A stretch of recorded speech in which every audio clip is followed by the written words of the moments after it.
Hi hello everyone, કેમ છો બધા? મજામાં?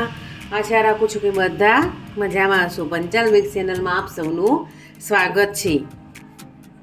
આજે આપણે બનાવીએ છીએ ઇડલી ચાટ. ઇડલી સંભાર તો તમે ઘણા બધાએ ખાધો છે, પણ આજે ઇડલીમાં પણ નવું વર્ઝન લઈને આવી છું. એમાં છે ઇડલી ચાટ. ઇડલી ચાટ બનાવવા માટે મેં અહીંયા ચોખાનો લોટ કે ચોખા નથી લીધા, પણ મેં અહીંયા લીધી છે સોજી. આજે આપણે બનાવીશું સોજીની ઇડલી.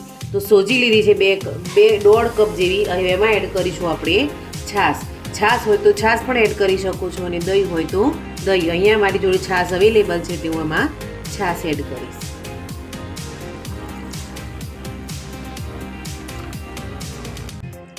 એને બરાબર હલાવી લેવું.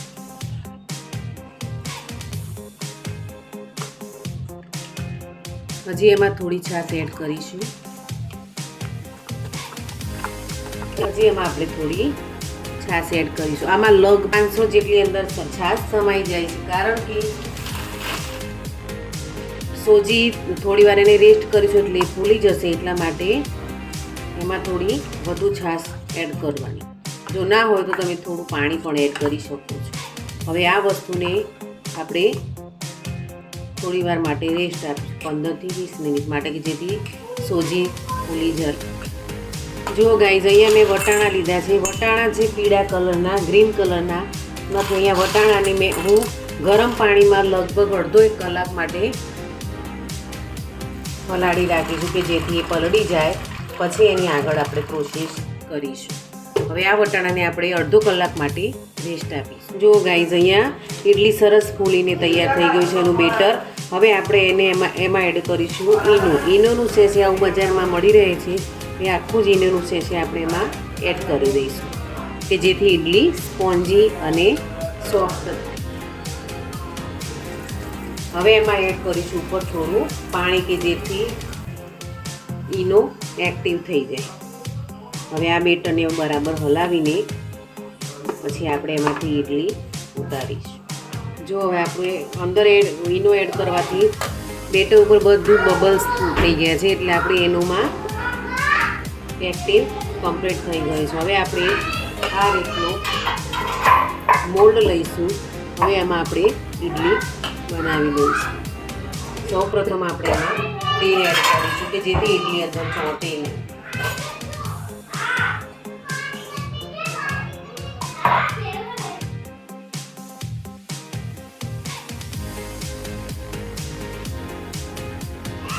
હવે એમાં સેજને લાલ મરચું સ્પ્રિંકલ કરીશું.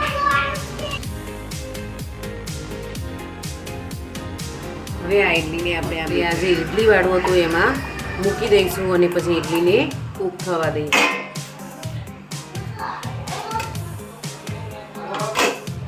આને કૂક થતાં લગભગ 15 થી 20 મિનિટ જેવો સમય થાય છે. ત્યાં મેં કુકરમાં વટાણા લીધા છે, અને એમાં એક મોટું બટેકું એડ કર્યું છે, અને સહેજ નમક એડ કરી અને આપણે હવે એમને કુકરમાં બાફવા મૂકીશું. આને લગભગ 7 કે 8 વિસલ કરીશું, એટલે મસ્ત બફાઈ જશે. ચાલો હવે એને આપણે કુકરમાં બાફી લઈએ. તો ગાઈઝ, હવે આપણે ગ્રીન ચટણી બનાવીશું. એમાં મેં લીધા છે ધાણા અને ફુદીના, મરચું અને લીંબુ. હવે આ બધી વસ્તુને આપણે મિક્સરમાં ક્રશ કરી, લીંબુને છોડીને આ બધી વસ્તુ એમાં ક્રશ કરી લઈશું. આ રીતના મિક્સર જારમાં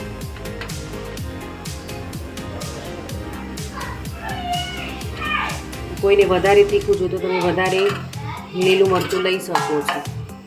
હવે એમાં એડ કરીશું સ્વાદ અનુસાર નમક.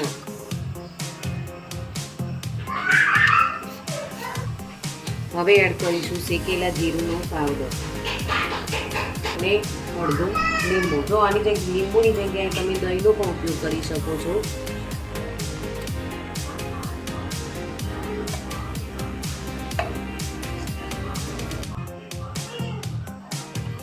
હવે બધી વસ્તુને આપણે ક્રશ કરી લઈશું.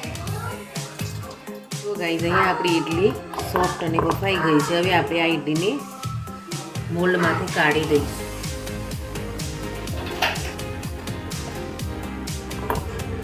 જોઈ શકો છો ગાઈઝ કે કેવી ઇડલી સોફ્ટ અને સરસ સ્પોન્જી તૈયાર થઈ ગઈ છે. ગાઈઝ, અહીંયા મેં એક પતેલું લીધું છે. હવે આપણે એમાં બનાવીશું રગડું. રગડો બનાવવા માટે અહીંયા મેં પતીલું લીધું છે. એમાં એડ કરીશું 2 ચમચી જેવું તેલ.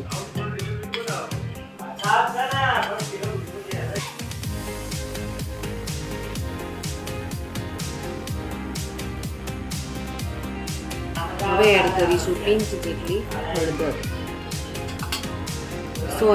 જીરું.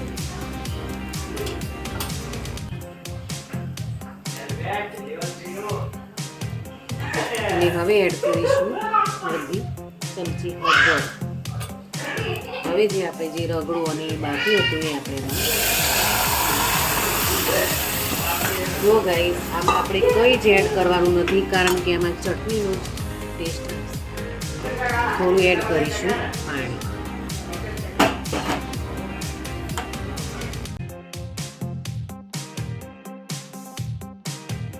એડ કરીશું સ્વાદ અનુસાર નમક. હવે આમાં કંઈ જ એડ કરવાનું નથી, કારણ કે આના ઉપર આપણે ચટણી એ કરીશું એટલે એનો ટેસ્ટ અંદર આવી જશે. જો ગાઈસ ઇડલી અને સંભાર ખાઈને જો કંટાળ્યા હોય તો આ એક નવું વર્ઝન છે કે તમે એને ટ્રાય કરી શકો. હવે આ જેમ ઉકળશે એમ એનો રસો ઘટ થશે. હવે એને ઉકળવા દઈશું. જો ગાઈસ હવે આપણે એસેમ્બલ કરવાનું છે.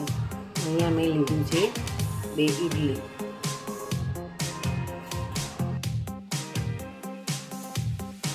ઇડલીને આપણે આ રીતે કટ કરી લઈશું. તમે આખી પણ નાખી શકો છો અને કટ પણ કરી શકો.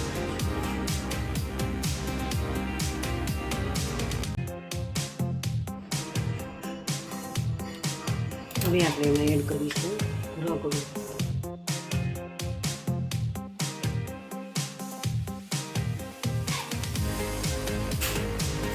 હવે એડ કરીશું ખટ્ટી મીઠી ચટણી.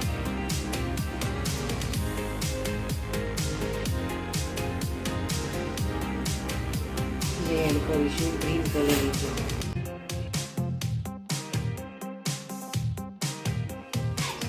હવે એડ કરીશું સેવ.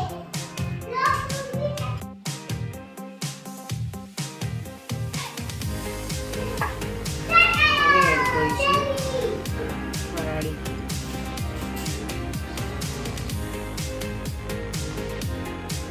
હવે એડ કરીશું ક્રશ કાપીને ડુંગળી. હવે એડ કરીશું નાળિયેર.